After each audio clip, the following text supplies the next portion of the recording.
Tom Clark's 6M podcast is a Boink Studios production. And now, on with the show.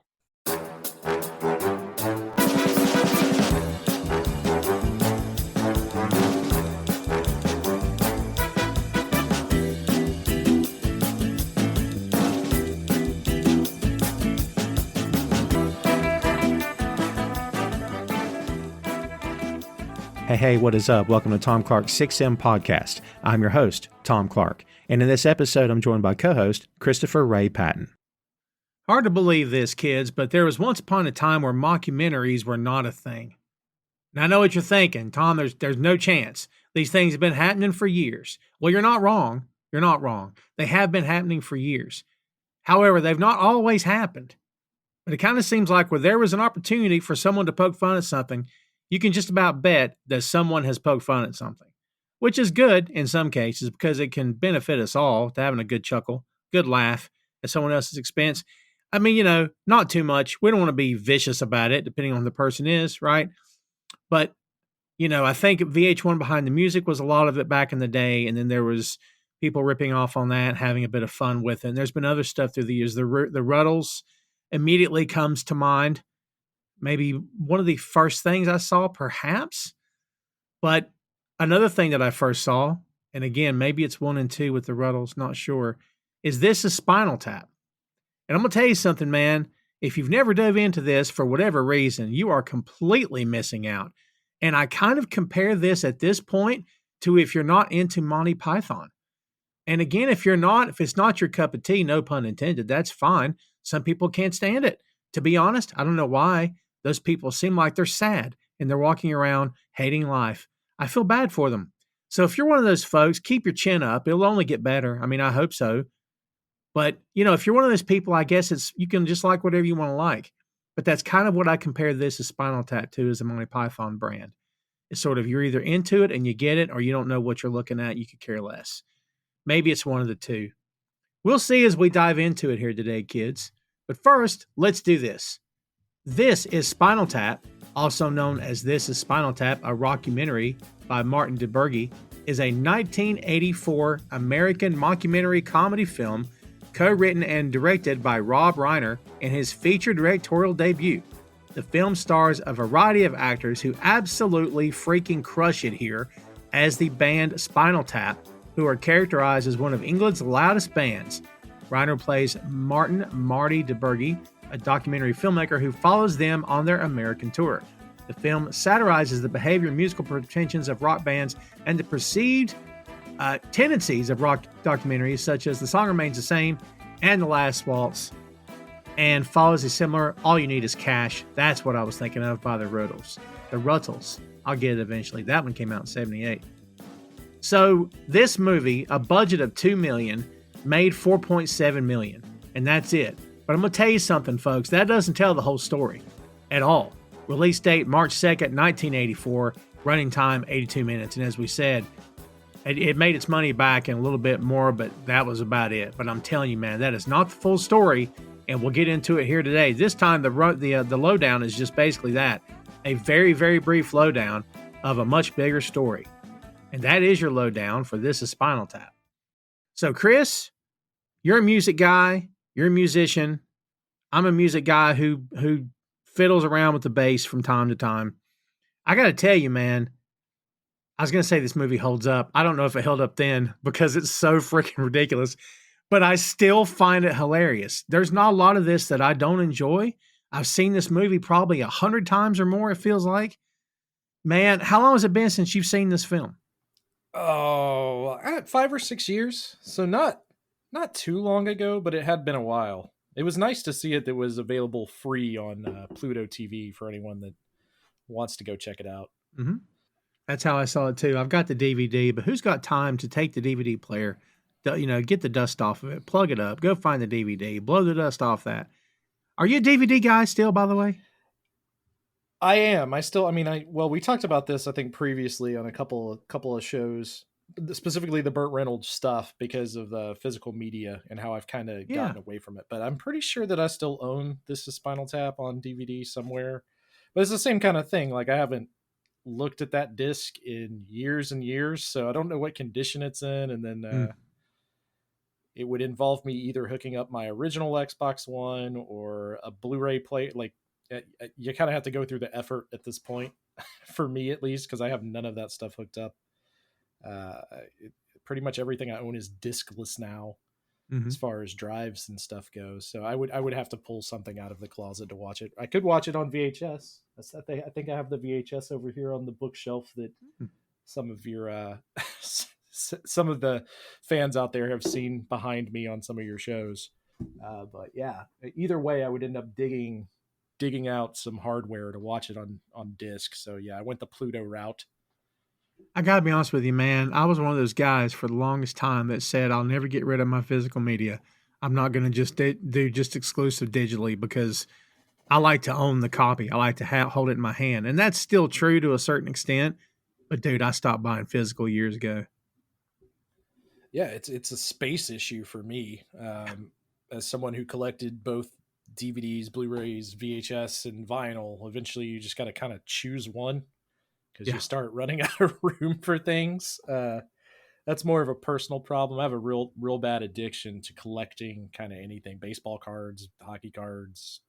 Like I said, all of those things. When Nintendo released Amiibos, that was a real problem there for a while. Wow. So I have to kind of pick and choose what I want to collect in physical media, such as like video games and VHS and DVDs. While I still have a lot of it, it's kind of been moved into the back burner.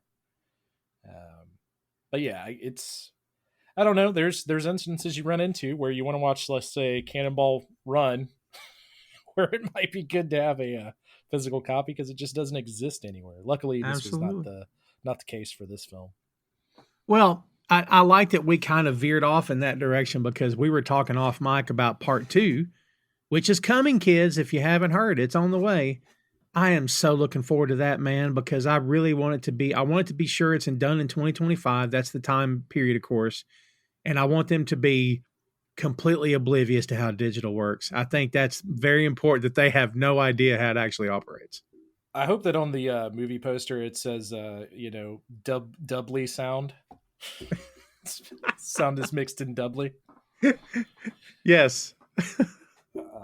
Yeah. Man. I'm looking forward to that. I think there's a lot of places they can go with that. You were saying, we were talking, kind of off mic here about it. And a lot of those bands, even the Stones to some extent, did kind of hit a plateau coming out of the 80s until they started doing these big reunion tours, right?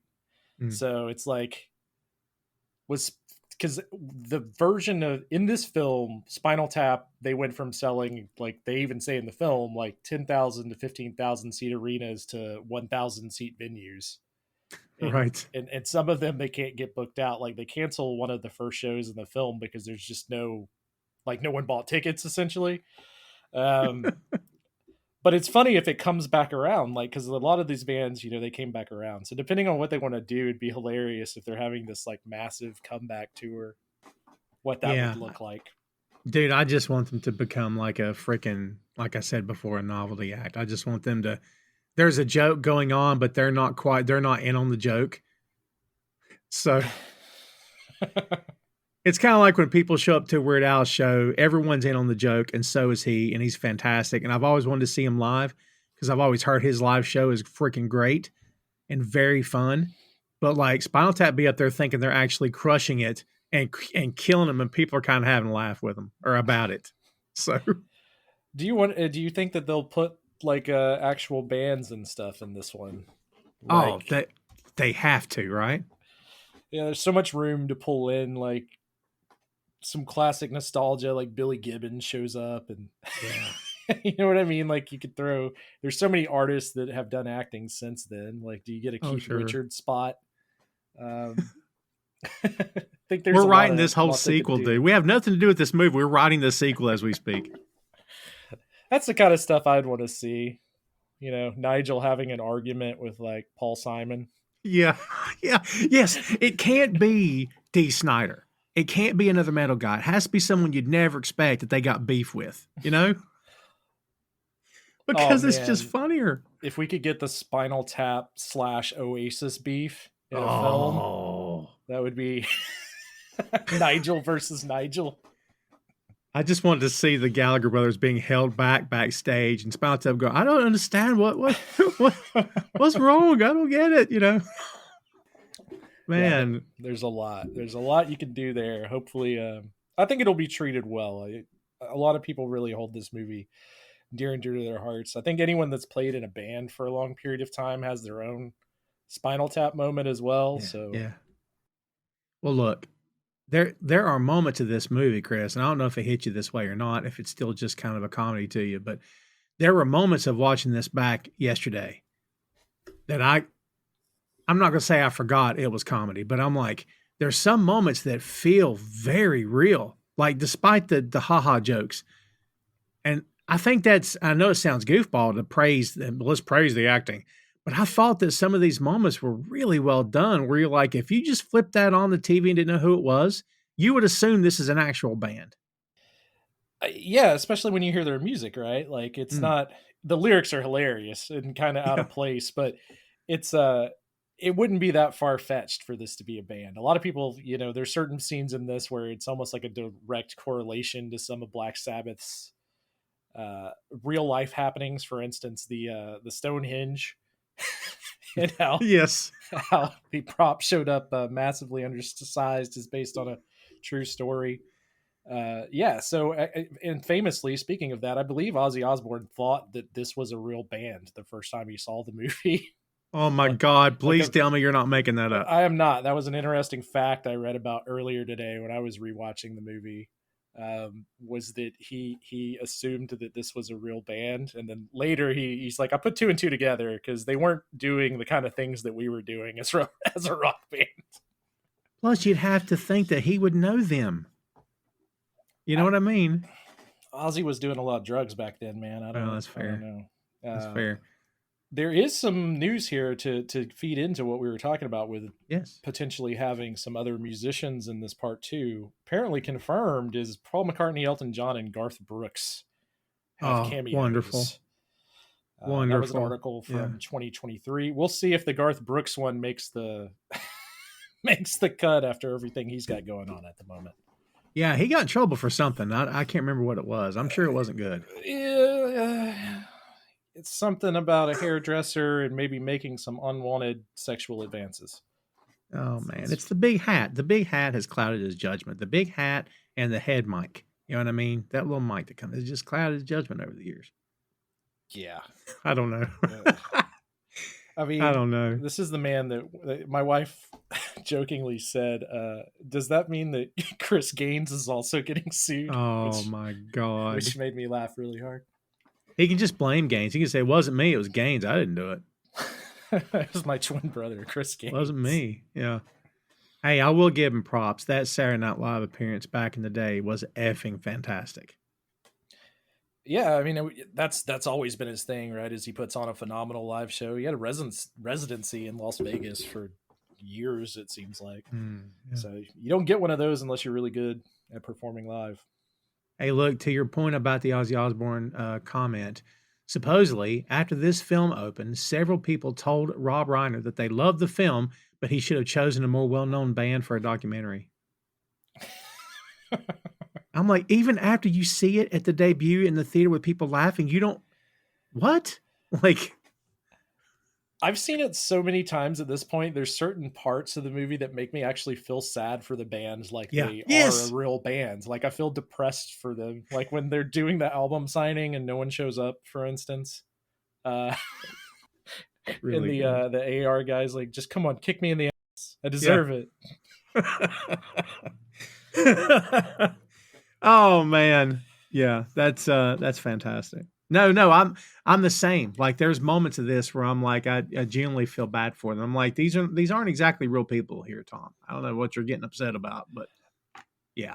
I think it's that thing where we've seen it so many times. The band has actually became real to us in a different way. Yeah, I agree with that. When we were talking about that off mic, I was telling you in high school, they released a Guitar World where they did like fake interviews with the members of Spinal Tap and put their tabs in the back of the magazine. So I guess to some extent they did eventually become a real band. Yeah. Oh, that's freaking crazy. I mean, yeah, it's kind of like Pinocchio, right? They eventually kind of became the real thing, to some degree anyway. And then their ability to just put the characters on and take them off, like just at the drop of a hat, is just great. The accents, how could they can just put those out and they don't sound terrible. Like, we've heard plenty of Americans try to pull off the British accent and can't really do it that much. But man, a lot of these guys here are doing a good, like a bang up job, man. I'm going to try my best to steer clear of too many too many attempts at the English accent today. Yeah, I can't say that my accent is that great, but I tell you, I've heard plenty of actors just be able to just kind of press a button and they do pretty well. I mean, dude, Mike Myers did it for 3 movies, 2 movies. How many Austin Powers? 3 movies. When I was in theater and like high school, there used to be a website where you could go and they would play different dialects and they would give you like tips or whatever. And what they said is you could learn a Southern accent, you can learn an English accent. Mm-hmm. As someone from the South, that did not work. That did not work for me. And I don't speak as Southern as I used to.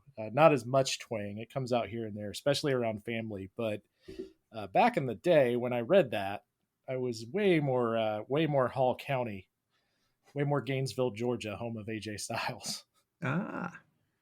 Well, I'm sure some of it, and I'm sure some of this is true in this country, but from what I understand, because shout out to Joe Higgins and Jay Love from Two Nations Under Ted Lasso podcast, shameless plug. Shout out to those 2 guys in the UK.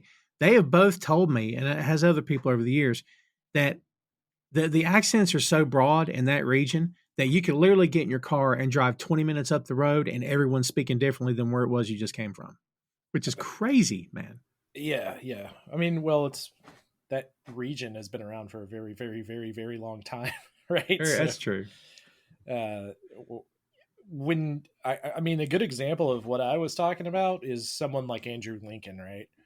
Yeah. If you hear him speak normally versus being Rick from The Walking Dead, the idea is the Southern accent and the English accent can be closely related together, which is kind of crazy. And everybody on The Walking Dead is a freaking Brit. Like every freaking one of them, I think. Yeah. I think that's always been the joke. Well, we've talked about that before, but that show, wow, what a fall off. Especially what a fall off. Ratings wise with some of the new stuff they're putting out. I mean, at some point it's time to move on. And I kind of feel like I'll say maybe 5 years too long. Maybe that's too harsh. I don't know. But yeah, well, look, in terms of, and I know we got a little sidetracked, but it's fine. In terms of this movie, there's just so much like this. Again, the fact that this thing cost $2 million is shocking to me. Like even back in '84, how'd this thing cost $2 million? I mean, I guess you're paying the crew, I don't know, the actors, but this thing, things like this to me, they couldn't be that expensive to make in the first place. You know what I mean? And like, especially depending on what you believe here, the initial thought here was that Harry Shearer, Rob Reiner, Christopher Guest, and Michael Keaton were given $10,000 to write a script. They made a 20-minute version of the film to better demonstrate the improvisation they had in mind.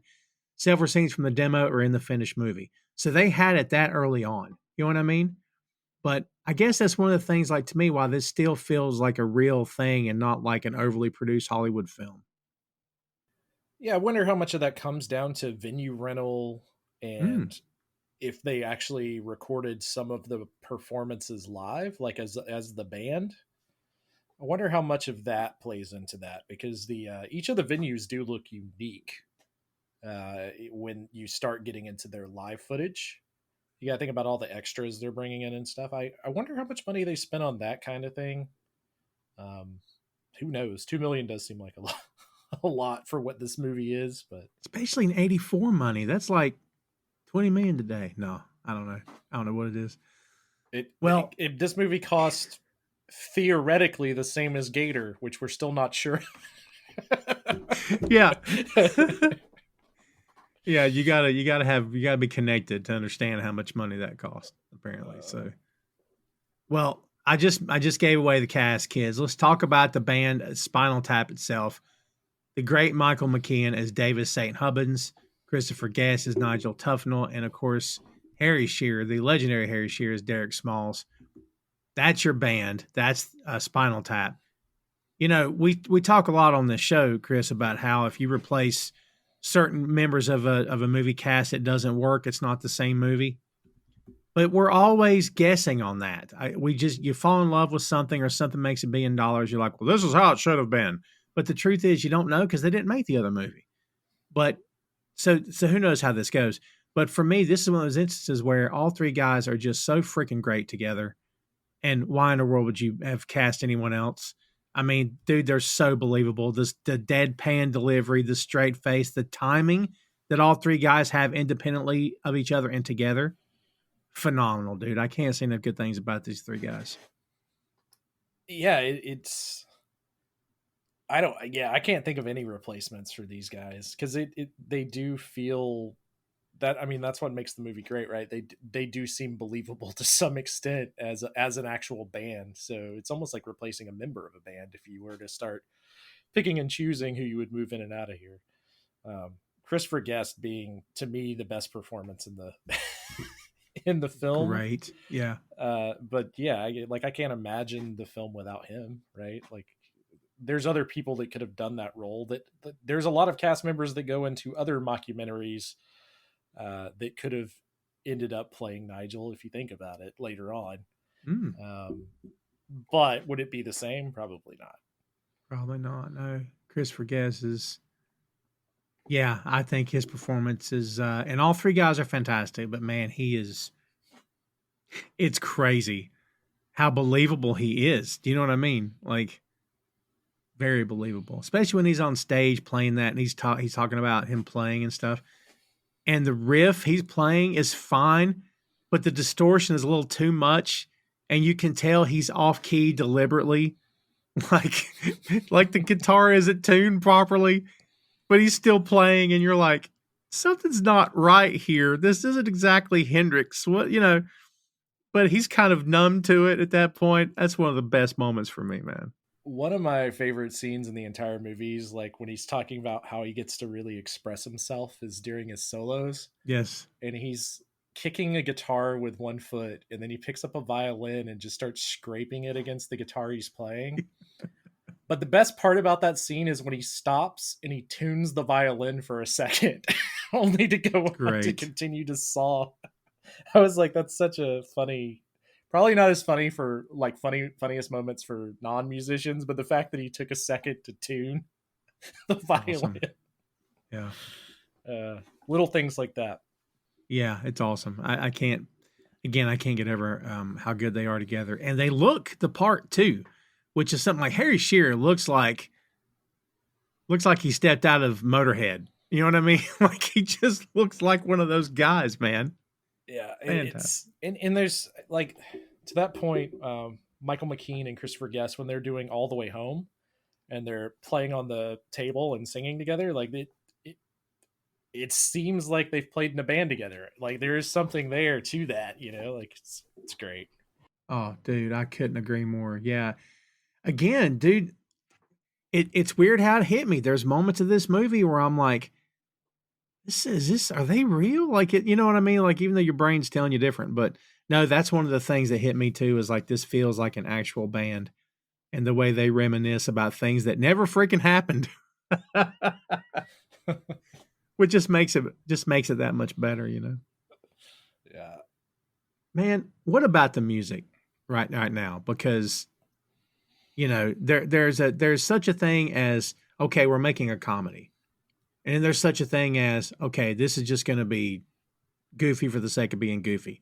But they really did seem to go out of their way to make the music at least good, where it's believable and it sounds good. Like some of the riffs are really good. The music itself, But again, like it's hilarious and it's ridiculous. But they could have gone the other route, Chris, and just made the songs, every note was off key, every instrument's out of tune, and they didn't do that. Like they actually made an effort to make it real when they really didn't need to, but I think that adds to the flavor of the documentary.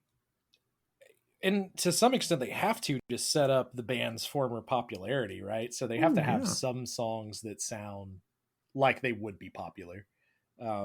I find myself a lot of the early stuff that they play in the documentary is very on the level of like Kiss as far as how the guitar is. It's very Yeah. basic blues.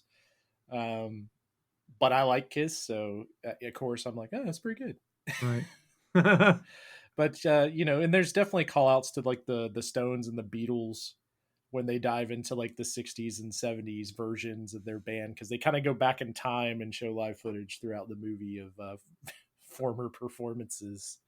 Yeah, they started out as a skiffle band because, of course, they did. Because why wouldn't they? They were the Originals, but there was already a band called the Originals, so they changed their name to the New Originals, but then the other band changed their name to the Regulars. So we thought we'd go back to the Originals, but it didn't seem like there was a point. Yeah. That bit took forever, by the way. That thing took forever. But it just got funnier the longer it went. I mean, there is such a thing, and we talked about this on the Ted Lasso show. There is such a thing as, committing to the bit and staying longer than the audience expects you to, and getting that absolute last laugh you can possibly get, which feels like they do that here several times in this movie. Oh yeah, for sure. But I think that plays into just how much of this movie was improvised, Yeah. right? Like the majority of the film was improvised. So like they kind of just gave them a framework and were like, "Hey, go. You guys go do your thing." Which is another reason of why it's hard to think about replacing any of the cast members, right? Yeah, that's fair. You're talking about Ozzy thinking it was real. So did the Edge from U2. He thought it was real.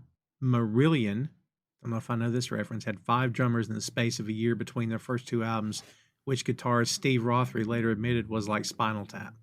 By the way, the drummer exploding. The various ways that the drummers died as they go through this long diatribe of telling about each of their individual drummers. I think it was what Peter James Bond is the one that died in a gardening accident, but the authorities said best not investigate this. Yeah. So I don't know what that means. One died choking on vomit, but not his vomit, Not his someone vomit. else's vomit. But they're not. You can't really test for whose vomit it is. Oh. Like the various ways that spontaneous combustion that happens to the Yes. original drummer, which they say no one talks about it, but about 12 people a year spontaneously combust. And they just explain about it. He just exploded. He just is just like that's all they had. And to them, that's perfectly normal that would just happen. He left a green blob. Yeah. It's more of a stain, really. Yeah. Yeah. It's Oh great. man. To your point, the film was improvised by everyone in it. And they went to the Writers Guild hoping to give proper credit to it. All right, so the film was improvised by all the performers and went to the Writers Guild hoping to give proper credit to everyone. The board of directors voted unanimously that the credits should stay as they were, including only the 4 of them. So I just think if you know what you're doing and you're talented enough and you know how to play off of other people, that you can improv or whatever in a room with anybody if you're that good. And it may take you longer to warm up to certain bits than it does others, but I just think everybody was clicking along, firing on all cylinders, man. I think that's what makes this special, makes it work the way it does. Yeah, and I mean that's the hit. So when you're improving, the believability is more there, right? Like you sound more natural when you speak, because you're just saying what's in the moment. So I think that plays into the part of a lot of these people believing this was a real band. So if someone tries to write a Spinal Tap now, right, like actually sit down and write what each member of the band would say, how good would that be? It would just, God, it wouldn't be the same at all, would it? No. So it would be 20 writers in a room trying to figure out what 2 or 3 band members were saying to each other in a behind the music type interview, which we have seen in like Saturday Night Live and things over the years. Does not work the same. Not at all. Yeah, you gotta let the performers, you gotta allow them to be themselves. I feel like I'm talking about wrestling. You gotta let the performers be who they are and do what they're good at, what they're best at. and just let them take it from there and trust them that they're going to deliver the way you need them to. And that's, yeah. I mean, but there's some folks, just like there are wrestlers, who need a script. Like they can't function without their lines. They're lost. Like they just can't. Like, not to say that this is Ferrell, but when Will Ferrell was doing Elf, right? He and James Caan notoriously didn't get along. Caan didn't like him at all. And he basically, during takes one day, said, "Well, aren't you funny? Is it to say, how come you're not turned on all the time between takes like Robin Williams would be," or something like that? And he's like, Will Ferrell's like, "Well, that's not really what I do. That's not, I'm not on all the time, But to his credit, like at the premiere, when they're walking out of the theaters, according to Ferrell, that Caan came up behind him and said, "I apologize. I was dead wrong. That was freaking great." Because all through the movie, he thought that Will Ferrell was hamming it up too much and going too far and being too loud. But then when he saw the movie and how it worked and how the crowd reacted, he's like, "I was dead wrong. My apologies." Yeah, that's actually a great story. I'd never heard that one. When you're talking about wrestlers in this situation, kind of do the exact same thing that this movie is talking about, where, hey, here's the framework of what we want you to get across, and then go out there and do your thing. Famously, like some of the best, Stone Cold Steve Austin and The Rock, just kind of, here's your note card. We want you to hit these spots. We want you to talk about the pay-per-view or whatever, but from anything else, you can just say whatever you want. So it's kind of seems like that's how this was filmed. Yeah, I think it worked. And again, would that work for another movie? Maybe not, but it definitely works here. Talking about the lines that are quotable, I'm watching it back as we speak, and when he's holding up the guitar, and he's like, "Just listen to the sustain." He's like, "I'm not hearing anything." He's like, "You would though if it were playing," because it really was famous for its sustain. You can hit a note, and go grab a bite. Yeah, come back. Oh man, that's really funny if you're a guitar player, by the way, especially nowadays with forums and boards of people talking about tone woods and which really don't mean anything with electric guitar. Sorry to be that guy, but yeah, that picked out a lot of electric guitar players. My favorite part in that scene, this is the famous of 11. That's the one that kind of overshadows everything else. But I love the guitar that still has the price tag on it, where he's like, "Yeah, don't touch it. It can't be played. Don't look at it." He's like, "I can't look at it. Don't look at it." Yeah. He's like, we're going, move along. Just go to different. Like, what is the backstory on that? And I hope that in the second film that they're doing, that same guitar with the tag is still there. Oh, that would be great. They're just lugging it around with him. It's like this, has to be there for them to have a good performance kind of thing. Yeah, it's like a lucky charm. You know what I was looking for? And I'm so glad that they made the choices they made, because to me, it just adds to the bizarreness of the whole thing. Not one time when he's got Rob Reiner or Marty DeBurgy, whatever we're calling him here, when he's got him in there, and he meaning Nigel Tufnell, all those great guitars. Did you recall that he didn't even mention what they were? He didn't say this is a Fender, this is a Les Paul, this is an Epiphone. Almost like he doesn't know what they are. He just knows how to kind of play them. You know what I mean? Yeah, I think that's more of like a lawsuit thing than anything Oh, you else. Think so? Yeah. Oh. But he does specifically say it's a 58, talking about the Les Paul. Sure. So he does give, like, because they also don't say Marshall, and it's clear, like, branded across the front of it. But yeah, it does also come off that Nigel just really doesn't care. As long as you don't touch that one guitar or look at it too hard. And maybe his brain's cooked as well from partying and whatnot, through the years. Yeah. And by the way, that, this goes up to 11. That's got to be maybe the most well-known bit from this entire movie, I would say. Yeah, it was really funny. One of the first tube amps I ever owned was a PV Classic. And the funny thing about a PV Classic is it actually goes up to 12. What? So it goes one higher. One higher than 11. So that joke got made a lot as someone playing in an alt metal band with a Tweed PV Classic. I was like, well, mine goes to 12. So I don't know what you're talking about. Yeah. Well, it's like what we do is if we need that extra push over the cliff, you know what we do? Put it up to 11. 11, exactly, one louder. Why don't you just make 10 louder and make 10 be the top number and make that a little louder? And there's a long pause because he's got timing. And instead of going yes or no, he just goes, these go to 11. Like without even hit. Again, had he said the line quicker, it doesn't work. Like, but he waited just long enough for it to have the maximum impact. Yeah, like you could see the hamster wheel churning, right? Of Yes. how you would respond to that, because there is no real answer. You've based You're your right. whole argument over this one. It's one higher.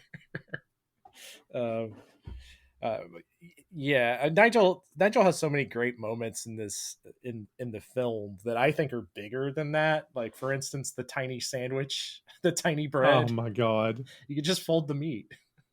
Yeah, just fold the meat. And then he's just continuously just folding the bread, regardless of what the manager's telling him.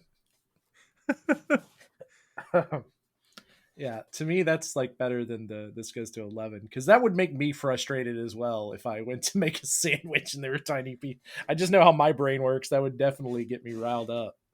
But you realize that when he's showing him, all right, look, fold the meat and do this. And then he takes a piece of bread and intentionally tears it in half. He goes, look. You can't. I'm like, what is your point? You tore it on purpose. But that felt real. As goofy as it was, it felt real. So much of this movie feels like real. And like, I don't know. Again, maybe it's just me not having seen it in a long time. But like, I sit back and watch it again. I'm like, man, like, I don't know. The mix of what's real and what's not. I think it's really, really like, I don't know. I think you got to dig for it sometimes, man. Sometimes it's very obvious, like the lyrics of the songs. Like the lyrics of the songs are freaking great, man. There's some. My personal favorite is Sex Farm. Yeah. Sex Farm is pretty great. Yes. Anyone in the Georgia area want to do a cover of Sex Farm with me? Let me know. We'll get in on that together. And you have to be careful. You can never write that on social media because no one will know what you're talking about. And pretty soon the FBI will be at your door. Like, probably. We need to have a conversation, sir. What? We don't know what you're talking about here. Let's go. Why do you keep talking about sex farms? Yeah. Right. Oh, man. So, I mean, there's so many classic moments in this movie and so many shots at the record industry in general. Like the album cover being too illicit. Yes. So they just made it really black. It's the blackest of black. Can't get any blacker. That's a shot at AC/DC's Back in Black. Later on, Metallica's Black Album, if you want to, much later on, but the same kind of thing, right? So that's a shot at Back in Black. There's lots of little clever moments like that. Fran Drescher's in this movie as Bobby, explaining why the album cover is offensive. Yeah. The manager being like, "This is 1982." Yeah. She's like, "Exactly, this is 1982." You can't have a female with a dog collar on smelling a glove. Yeah. Like, this isn't the 60s. What are we doing here? It's pretty good. Also, the album reviews, great. For the longest time, I had a shark sandwich shirt. For those out there that are friends with me on Facebook, you'll be able to find pictures of me playing with the shark sandwich shirt. The 2-word review of it sandwich. Right. The gospel album they did, the rock gospel album, which I'm really sad that we didn't get any tracks from the rock gospel album throughout this film. That would have been great. The review is like, when the Lord created Spinal Tap, I wish he would have rested an extra day. Yeah. Yeah. That's a great joke, man. Yeah, there's just some great things in this movie altogether. It's so fun. When they're asking the manager why he carries around the croquet bat, he's basically like, it just kind of became part of me. It's became useful every once in a while. Yeah, and it shows him just destroying everything with it. clearing tables and whatnot. Yeah. We Yeah, get that's really good. the obvious nod to the Yoko Of um, course. of the And by the way, band. the manager, before we forget, there's other people in this movie. Because well, it's easy to get stuck on the band. Tony Hendra is Ian Faith. That's their manager. And we didn't mention the drummer, RJ Parnell. And he's actually a drummer for a band called Atomic Rooster, which is awesome.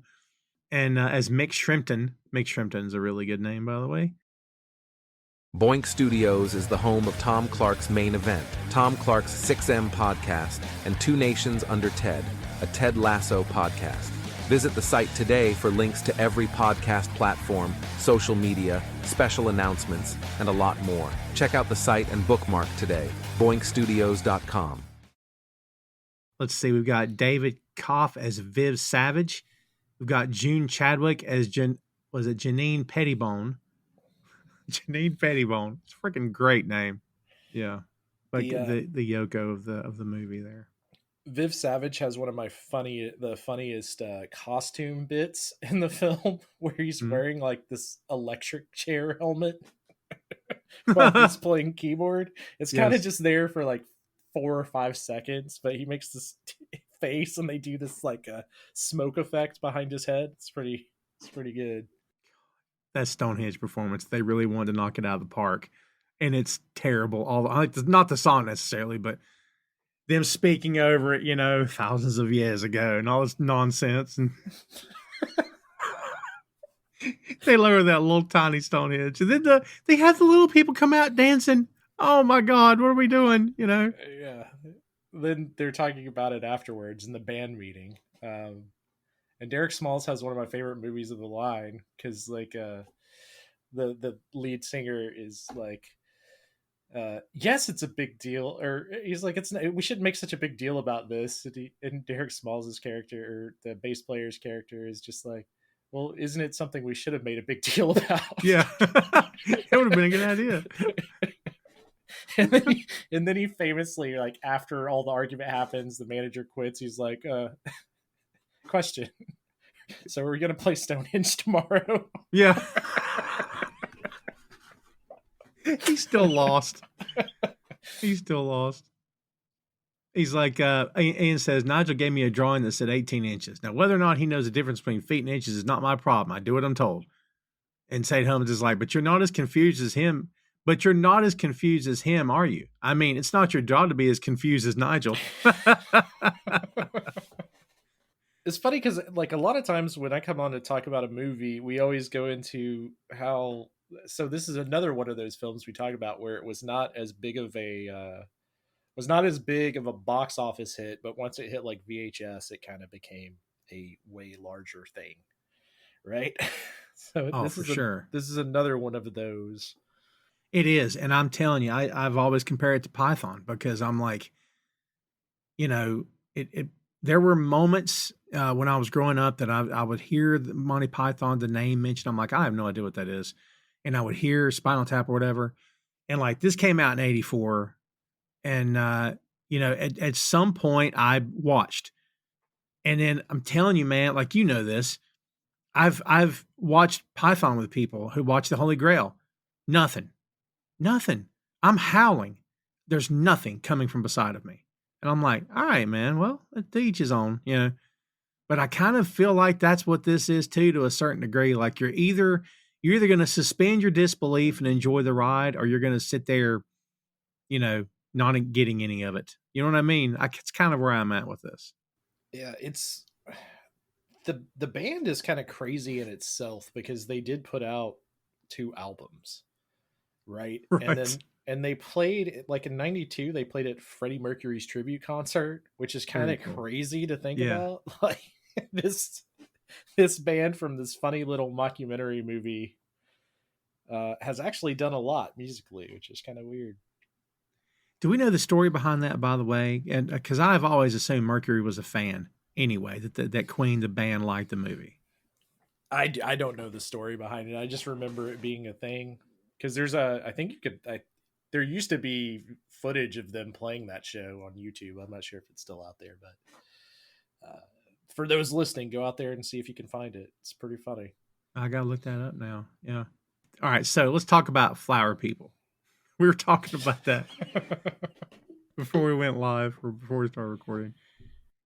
I love how they took the band through their own history and progressed them up. Like they all started with the bowl haircuts like the Beatles, and then they went to the 60s where the hair is getting just a little bit longer. Now it's peace and love and all this nonsense. But this flower people stuff is great, man. Yeah, like, I mean, my favorite part is the bass player going, shh. Yeah. But it's kind of funny, like musically accurate. Like they have the lead singer is playing a 12-string guitar. The drummer, they have a different drummer here as well. Of course. Yeah, it's kind of funny how much it plays into the other things that they talk about in the movie throughout their when they're going back in history. Yeah, this was Peter James Bond. Peter James Bond. Like, now, during the flower people period, who was your drummer? Stumpy's replacement. Peter, I'm not going to do it. Peter James Bond. Because I can't do it that well. He also died in mysterious circumstances. We were playing a, Nigel says, festival. Jazz Blues Festival. Blues Jazz, really. Blues Jazz Festival. Misnamed. They just kept going back and forth. It was on the Isle of Lucy Jazz and Blues Festival. And it was tragic, really. He exploded on stage just like that. He just went up. He was just like a flash of green light, and that was it. Nothing was left. I like when the interviewer is talking to their current drummer. Yeah. About, they did take me aside and tell me all of these tragedies, but law of averages, right? Yeah.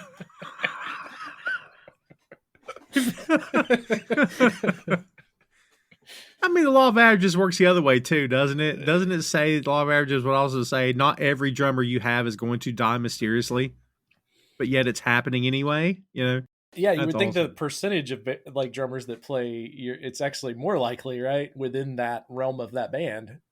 It depends on how you look at the statistical data. Of course, yeah.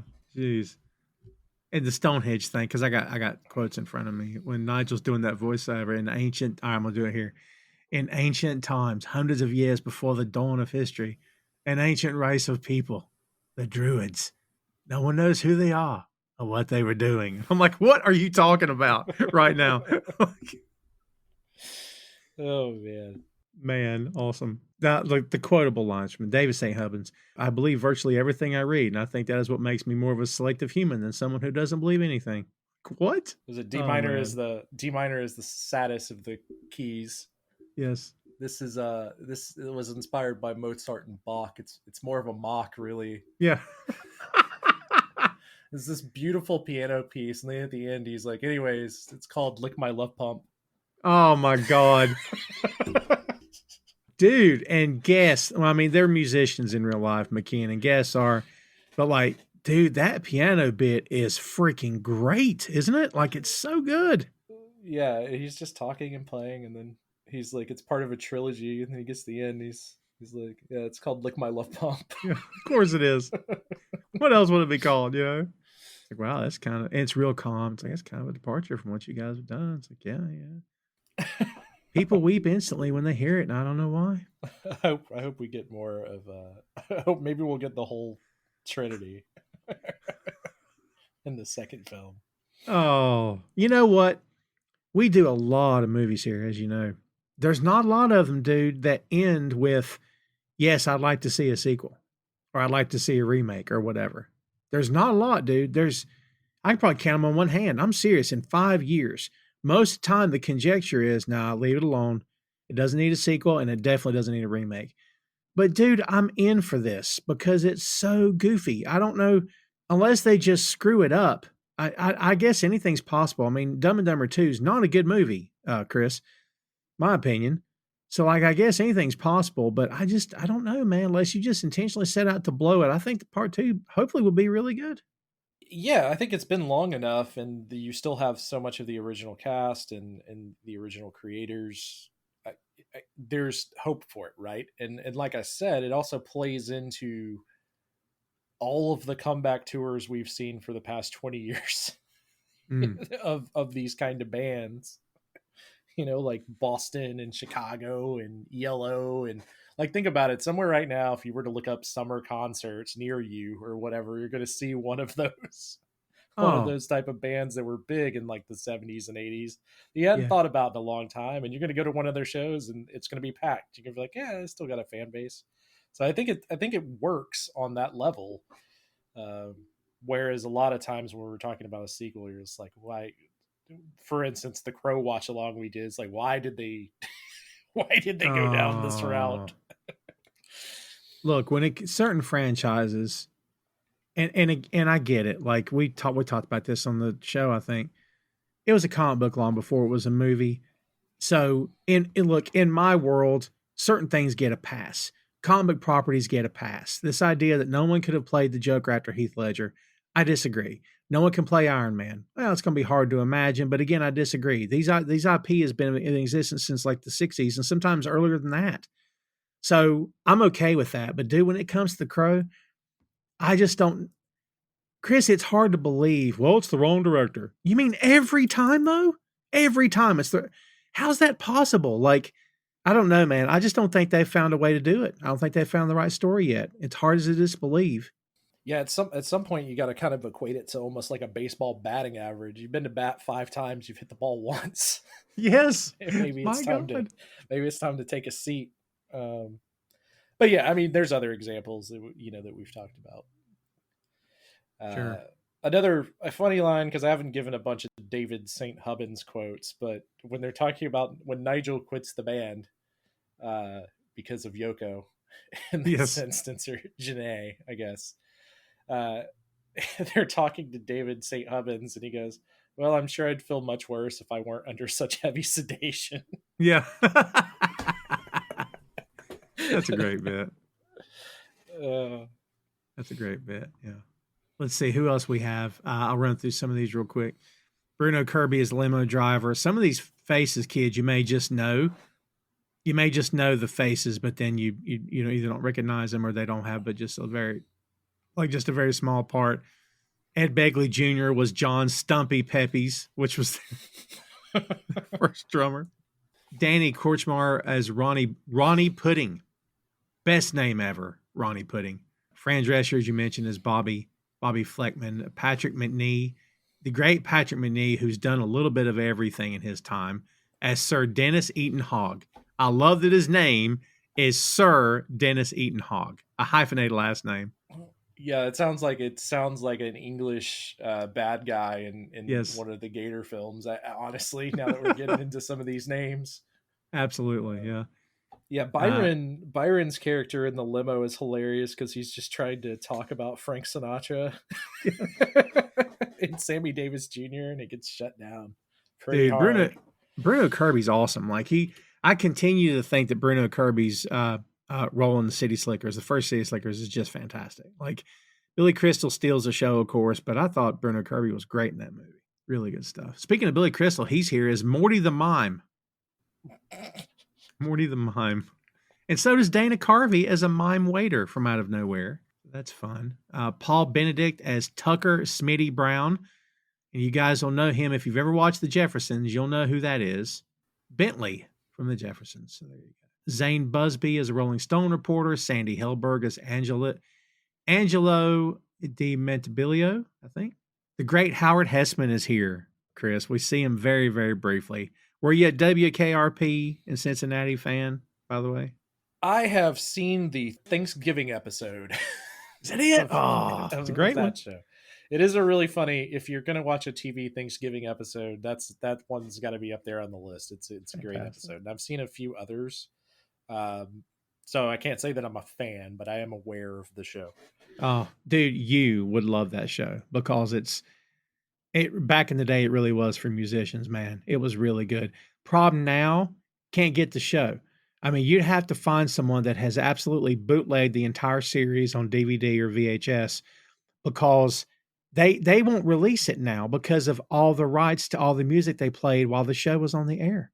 This is a problem that you have with a lot of video games nowadays as well.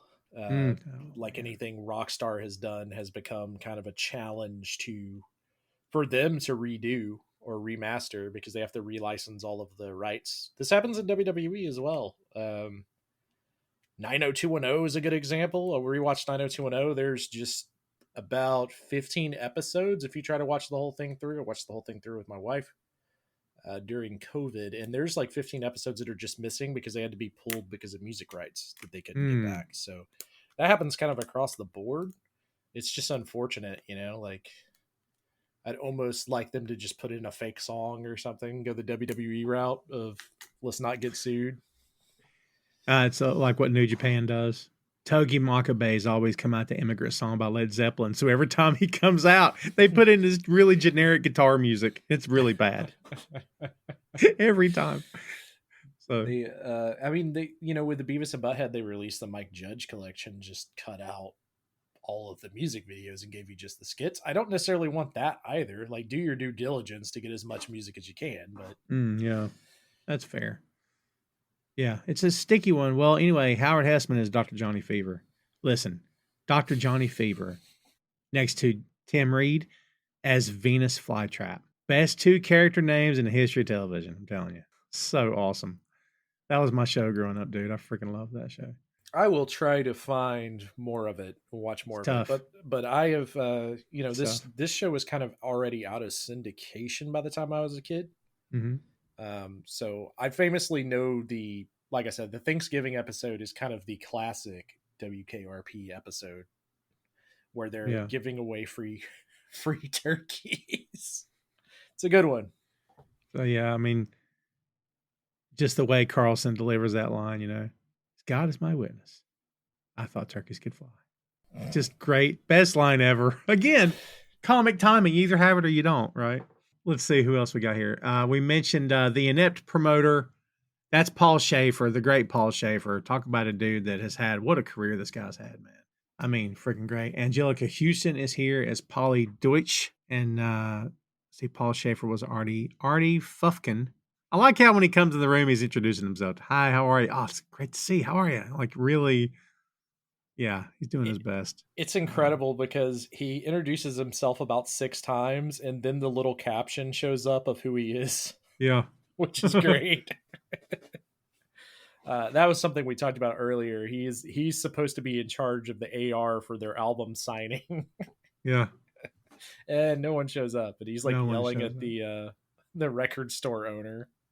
And let's see who else. Fred Willard shows up out of the blues. Air Force Lieutenant Bob Hookstratton. See Robert Bauer as Moke, Spinal Tap's Rhodey. Fred Asparagus, that's the guy's name, as Joe Mama Besser. And I think that about does it. Look, I'm rewatching it right now, and we're to the point where he's going through the metal detector at the airport.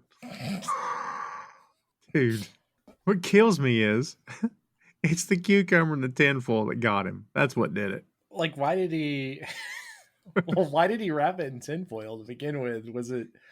I started asking myself, I've seen this movie so many times, for that bit, was it just to make the security people uncomfortable, or was it because he was trying to load his package, or was it a little bit of both? Because he kind of makes a smirk after he does it, right? Because like you could just shove a cucumber down there without having to worry about anything. You would think wrapping it in tinfoil is not going to do anything. Well, to me, if the cucumber was cold, that's kind of a problem. That would be my answer to that.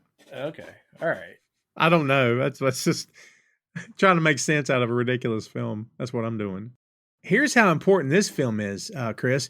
In 2002, the Library of Congress deemed the movie culturally, historically, or aesthetically significant and selected it for preservation in the United States National Film Registry. This is Rob Reiner's first film to be selected, and the second would be The Princess Bride in 2016. So how you like that?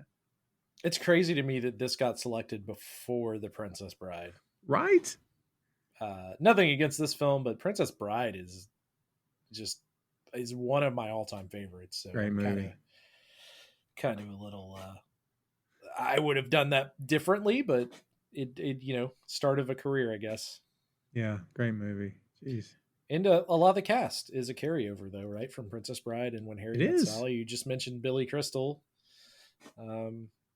Yeah, like this is a good jumping point, I guess, if you're going to put one in there. Also, I guess it depends on how easy it is for all of that to be set up right, as far as royalties and rights, and I don't know how that works as far as when something gets put in as marked as historically significant.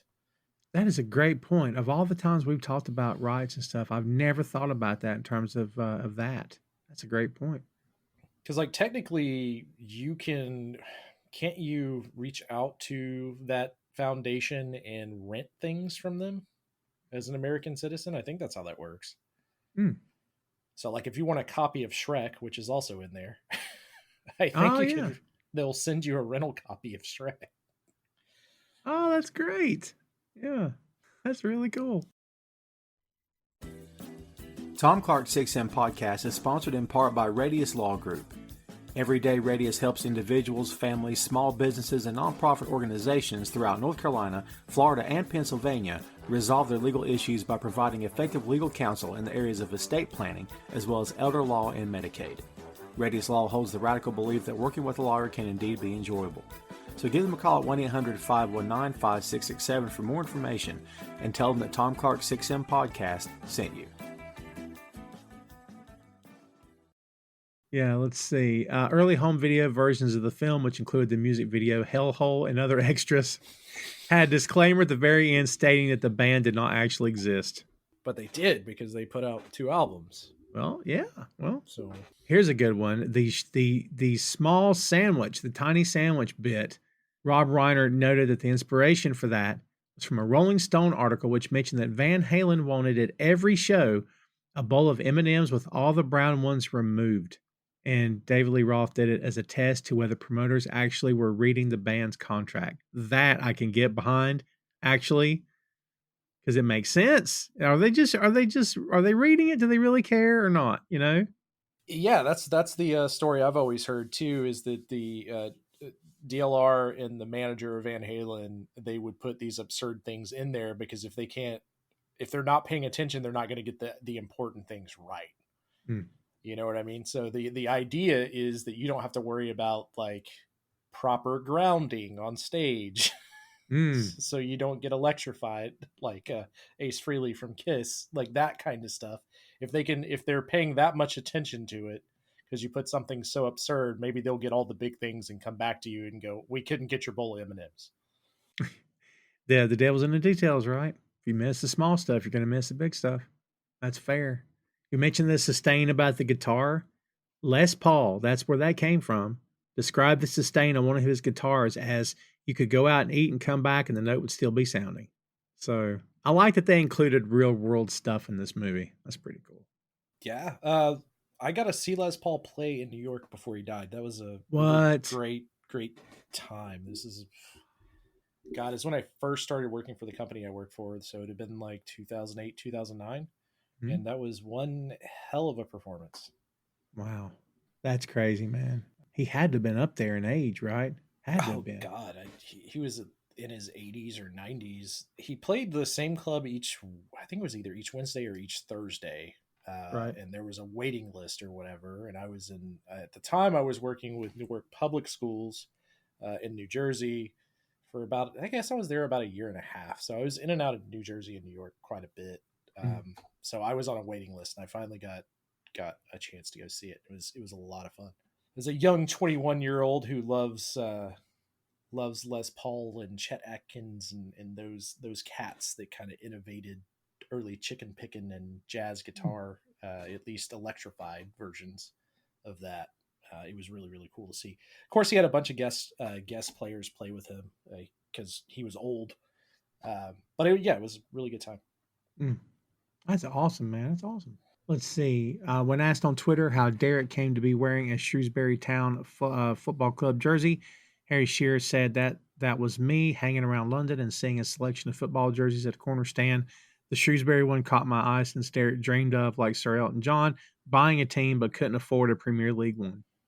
So, again, little stuff they put in. You know the cold sore, all right? That they never... In quotations, the cold sore. Yes, that they never talk about, right? I never knew this. This is awesome. There was a deleted subplot involving an all-female opening act from whom all the members of Spinal Tap contracted herpes. And they took it out. Took it out. It's kind of funnier that it's just Nigel, though. Oh, well, it's St. David St. Hubbins. Michael McKeon has it, but supposedly they all have them. Did I miss when the other guys had one too? I know for sure that they zoom in on Nigel's at one point. I don't know that we wouldn't be able to see it for the stash with Smalls, right? Yeah, that's fair. Yeah, that's fair. Oh, so get this. Supposedly, the two small Stonehenge, which I love, that's what it's called. Disaster is not a parody of Black Sabbath's oversized Stonehenge sets from the Born Again tour. The Stonehenge Spinal Tap scene existed as early as '82 when the film was a 20-minute short, and Sabbath didn't begin using their Stonehenge set until '83. The Stonehenge set scene was likely inspired by the setup for Zeppelin's final two U.S. concerts at the Oakland Coliseum in '77. The stage was framed by a large Stonehenge-like monolith. Additional Stonehenge models appeared on the stage, and large banners to either side of the stage featured images of Stonehenge. The concerts are infamous because several members of Zeppelin's entourage beat up a local crew member backstage after the first day's performance. Okay. What'd that guy do? Yeah. The more you know, I guess. Yeah. I'd always heard that it was a Black Sabbath thing. And, Yeah. If you're talking about that version of Black Sabbath, that's Dio Black Sabbath by that point, because Blizzard of Oz would have already been a thing. Man, listen, Dio, overrated or underrated? Somewhere in the middle. Yeah. Somewhere in the middle. I actually have a soft spot for some of the Dio Black Sabbath stuff. I know it's not everyone's favorite, but I fell in love with a country girl. That's a great song. Y'all go jam out that song. Also, the band completely changed. There's a great interview with Tony Iommi talking about Ronnie James Dio and how different he was for Ozzy. Like, he couldn't sing over single note melodies, for instance. Yeah.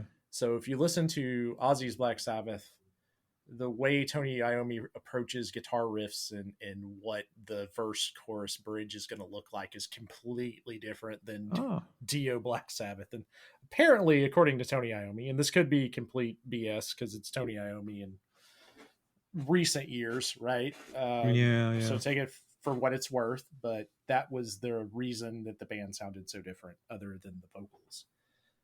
But Dio's important to metal, right? Like, sure. It's kind of hard to say overrated or underrated. I'd say somewhere in the middle there. I mean, you got Rainbow, you know what I mean? Yeah, that music video is hilarious. So, Heaven and Hell by Dio with Sabbath is a great song. I love that song. Yeah, Country Girl's an awesome song. Everybody go listen to that though.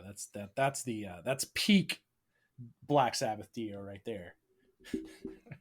Well, I tell you, man, we could do another hour of just talking about the bits from this movie because there's so much to talk about. I actually thought about we should have just done a watch along of this movie instead of just talking about it after the fact. Probably. Right? Because as I was watching this, I'm like, why didn't we just watch the movie? Hey, we could always do that later, actually, as another episode. We just had to wait. That is true. We could definitely revisit it. Maybe when the second one is about to come out, we'll do a revisit. Ooh. Man, it's probably going to go straight to a streamer. I don't know for that for sure, but that kind of feels like what we're doing in the world nowadays. We just do that. But yeah, it's fine. Like, I think it just depends. Just streamer releases are fine. That new Beverly Hills Cop movie was good. I enjoyed it. I thought it did great fan service if you enjoyed the first movie and the second movie. And we don't have to talk about part 3. But yeah, like it was a good callback, I think. Yeah, I have no problem with it going straight to stream. That Weird Al Yankovic movie went straight to stream, and that was pretty hilarious. It's so good. As a mockumentary. Oh, I forgot all about mentioning that one. It's so freaking... It's nuts. It's insane, but it's so good. I love the way it ends. It ends perfectly, by the way. It ends perfectly, and it's also a mockumentary as if he was telling someone who knew nothing about him his life story. Yes. As far as his popularity, etc. It's great. So if they can do like 75% of that, as good as that was, I'll be okay with that. Oh, the lines. I'm just looking at quotes. Mick Shrimpton, the drummer that explodes, says, as long as there's, sex and drugs, I can do without the rock and roll. Nigel says, we've got armadillos in our trousers. It's really quite frightening. Talking about scaring people on stage. Because they question about most of your audience is younger boys, have you noticed? And they try to explain that away like they knew the answer. Yeah, it's it's really funny because of what the 80s would actually become later after this film was released. You think about your LA scene, your hair metal scene. Yeah. Lots of dudes there. not shown in the music videos, but definitely a lot more dudes than chicks. And Nigel's wearing like mascara on some of these when they're doing the songs on stage. So like with it being 84, they've of course embraced the idea of hair metal here, but we don't have to get into it because it'll be another hour. But man, what a time period. Like hair metal giving way to grunge and then grunge giving way to the entire planet being taken over by hip hop, which, mixed with pop or whatever. It's fine. Like I don't care. I listen to what I enjoy listening to, and I don't really need validation from the radio or anybody else to tell me what I'd like to listen to. That's kind of up to me. But what a time, man, that was. Like some of the 80s songs, like the hair metal stuff holds up, in my opinion. Maybe some of it doesn't. But man, what a time in music that was, dude. I mean, it's a great question. I mean, actually, it would be a fun episode to do where we talk about really like glam rock leads into hair metal, right? To some extent. Yeah. You get Van Halen. Van Halen, I don't really consider hair metal, but they kind of bridge the gap to a lot of those guitar players and big extended solos that are so heavily associated with hair metal. And I think like you really think about like first hair metal band. I mean, do you give that crown to Motley Crue, I guess? God, I don't know. That's tough. I mean, it's going to be either Motley Crue or Docking because that's 81, 82. Oh, wow. Jeez. Maybe. Van Halen comes out in 78, and you get two different styles of guitar that come out of that. You get Randy Rhoads with Ozzy, right? And then you start getting the LA scene, more of the LA scene. That's fair. Everyone, people have been down the rabbit hole of what grunge bands were the first, but like, I don't know if I've ever heard anybody go down the rabbit hole of what hair metal bands were the first one. You know what I mean?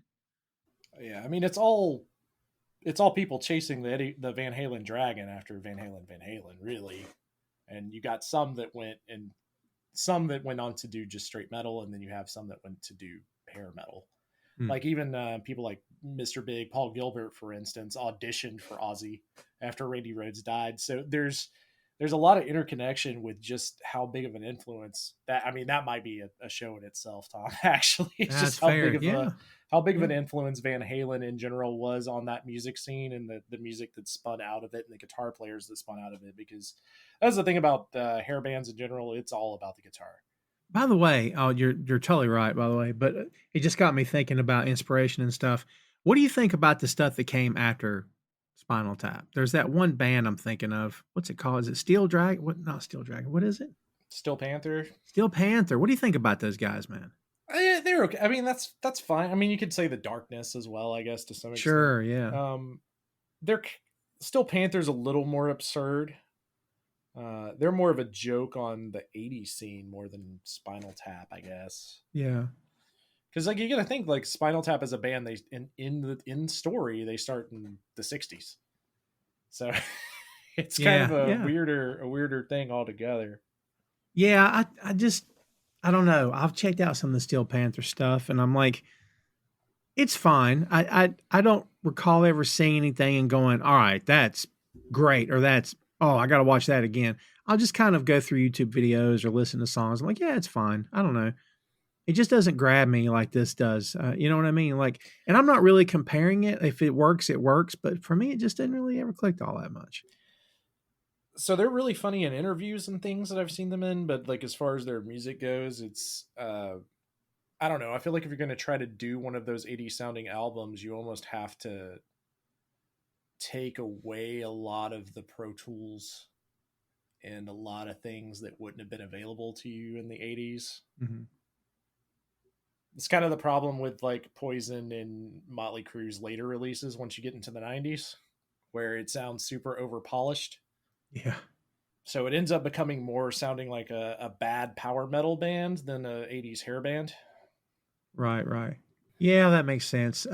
Movies through the years that have kind of not mockumentaries, but just I think of The Rocker. Dude, I thoroughly enjoyed The Rocker. I'm not even sure if that movie made any money, but I thought Rainn Wilson was great in that movie. I really enjoyed that movie, man. I don't think I've ever seen that. It's good. It leans into the story of Pete Best being replaced at the very last minute as the Beatles were about to achieve, sign their first record deal and kind of take over the world. At the very last minute, he's replaced. It's that story. Pete Best is even in the movie for a very small cameo. Rainn Wilson is the drummer of a hair metal band called Vesuvius, and the guys that did the music for the movie are fantastic because it's a straight up legitimate band in the movie. It's a comedy, but their stuff on stage was straight up 80s music. So you're listening to it, man, that hits. That's really good. But turns out none of it was real. So yeah.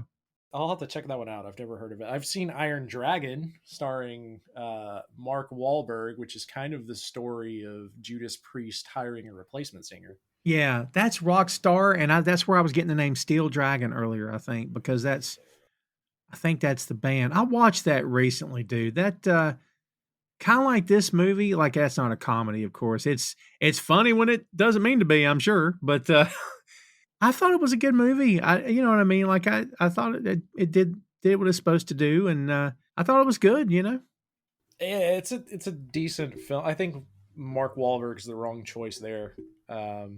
There's some great musicians in that film. I think Zach Wilde's in that movie. Zach Wilde's in that movie. Yes. Yeah, so it's Jason weird. Bonham. Yeah. Yeah, it's a weird one, to say the least. Also, the time period it came out. Like by the time that movie came out, like Judas Priest lead singer Rob Halford had already rejoined Judas Priest. Yeah, that's true. Like, dude, freaking Zach Wilde's your guitarist and Jason Bonham's your drummer. I mean, that's a pretty good start right there, buddy. So. Yeah. None of those guys have ever been in any good bands. Right. Oh man. Yeah, that's good. Well, like I said, we could probably go another hour or so just talking about bits from this movie. I kind of feel like this should be not a two-parter, but I kind of feel like we just continue the conversation and something else, and maybe that'll be the part 2 episode and maybe the watch along at some point. Because there's, as much as we've talked about, there's a lot of stuff we still hadn't even mentioned yet. You know what I mean? Yeah, maybe we spin into music. We'll do I know you do some albums here. Maybe we'll do Van Halen. I'd be down for that. I've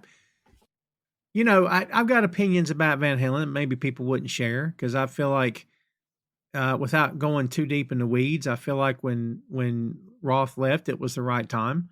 A lot of people didn't feel that way, but Hagar just brought, I don't know, no BS. I got no BS from that guy. He just came as, I'm a musician. I'm going to play. Let's just play. And I enjoyed that era of the band. I thought they were great. The stuff that happened after that, Roth coming back and forth, and then he's still feuding, and then they don't like him, and he don't like them, but now he's back, and then let's dump him again. Well, no, we like him. Let's bring him back. I'm like, now him and Sammy's going to tour together, and I'm like, what in the blue are we doing here with this band? Like, right? I'm on the Van Halen side. I've only really liked the first 2 albums, so you won't get that argument out of me. But talking about the 80s scene, that would be fun. Yeah, that's fair. I think it's the launching point for sure. Well, kids, I think that might do it for us here for this is Spinal Tap. How do we end this today with you? I'm sure the answer is yes. I know you're looking forward to part 2. Do you expect that it will be like, what are we really expecting here? Are you expecting like a home run? I mean, I guess it all just depends on who's involved in this, who the creative forces are behind the scenes. I don't know, dude. What do we think about that, man? I think that there's just so much that they could do with it. It'll be hard to miss on. Mm-hmm. So I'm going to say, yeah, maybe home run. Surprising home run. There's not a whole lot that I've found about it here. It is so far the budget is $22.6 million. It costs a little bit more money, Chris. Holy Lord! I mean, it's still modest, I suppose, compared to what it could be. But all the originals are back, which is good. Fran Drescher's back. Yeah. I mean, yeah, we'll see. Paul Schaefer's back. Of course he is. Of course he is. That guy wants to be in every thing they'll put him in. Sorry, excuse my language. You don't like? Are you not a Schaefer guy? I like Schaefer on Letterman. So. Oh, I see. Yeah. He's in everything. Like he's on episodes of like How I Met Your Mother. You know, like that's maybe it's a little much. He's even in. We had done Scrooged for a Christmas episode. He's even in that on the street scene with Miles Davis. Out of the blue, out of nowhere, and David Sanborn just hanging out playing. I'm like, how did he end up in this movie? So odd. Which I guess I got to think about. Like, this is going to be geared towards the people that would have watched Letterman for the most part. Yeah. So maybe there's some more love for Paul Schaefer than I have. Yeah, that's fair. The guitar player from Letterman, right? Like, that's. Oh, you mean the keyboard player? Or the keyboard player from Letterman, not guitar player. I'm thinking of the guy from Jay Leno's band. Mixing up my late shows here. Let me hit you with some trivia, see if you know this. You know who the drummer of that band was? For Letterman's house band. I do not right offhand. Can't believe I got you with this. Because it's a Kiss-related trivia. It's Anton Fig that played drums in Frehley's Comet. Okay, yeah. No, that makes sense. But yeah, I didn't watch a lot of Letterman growing up. Mm-hmm. So that wouldn't... I mean, I know Paul Schaefer, right? Like, he's kind of the main back and forth between Letterman. Kind of like Max Weinberg and Conan. Yeah, that's fair. I've always believed that I am a 50-50 shot on Jeopardy. True story. 50-50. Like, I either walk away minus 150 grand or I walk away with 150 grand. Like, because if you hit me on the right day, I can recall weird stuff that nobody cares about. Pop culture references that mean nothing to nobody, random names and factoids and dumb stuff nobody cares about. But I'm the geek in the room going, I know this one, you know. So, I mean, you don't have to pay the money back, so you might as well swing big, right? Right? Yeah. So that's fair. If you're 50-50, you might as well swing big at all the 500 questions. I never understood why someone didn't do that. Let's take all the big numbers off the board immediately. Whether I get them right or wrong. Yeah, I'm sure there's been guys with that strategy. Just be really quick on the buzzer, right? That's right. Yeah. Well, there you have it, kids. We're going to wrap it up there, and we will be back to revisit this topic, I promise you. We will do a live watch along at some point. We'll definitely hit part 2 when it comes out. Looking forward to doing both those things. Chris, before we call it a day here, let's try to put a bow on it. Give me your last word on This Is Spinal Tap. Absolutely phenomenal and spun off some of my favorite movies of all time. Best in Show is up there as one of my favorite comedies of all time. And if this film doesn't happen, you don't get Best in Show. So big thumbs up for me. Definitely had fun rewatching it earlier today after a long gap of not watching it. But it's great. Looking forward to the second one. Well, all I can say to that is dozens of people spontaneously combust each year. It's just not really widely reported. I don't know. I had to end on a quote. It's the only one I could find. So there you go. Are you going to mix this in Dolby? Turn it up to 11. That's what I'm going to do. All right. Get ready, kids. It's coming. So, yeah, I love this movie. It's one of those movies that I could literally just let it replay as I'm working or as I'm doing something. And still enjoy it on the 12th play. I've done that. I do the movies like that, like I do with music. I'll just let it repeat. This is one of those movies I can do it with and not be tired of it at all. I just think there's so much cool stuff here and a lot of stuff to take from it and enjoy. So, kids, as we said, stay tuned for the watch along. Stay tuned for the review of part 2. Both those will be coming, and keep your eyes open. We'll get there eventually. But for now, This is Spinal Tap. Hey, thanks for listening to the show. Check out our social media on Twitter, Facebook, and Instagram at 6M Podcast. We'll see you next time.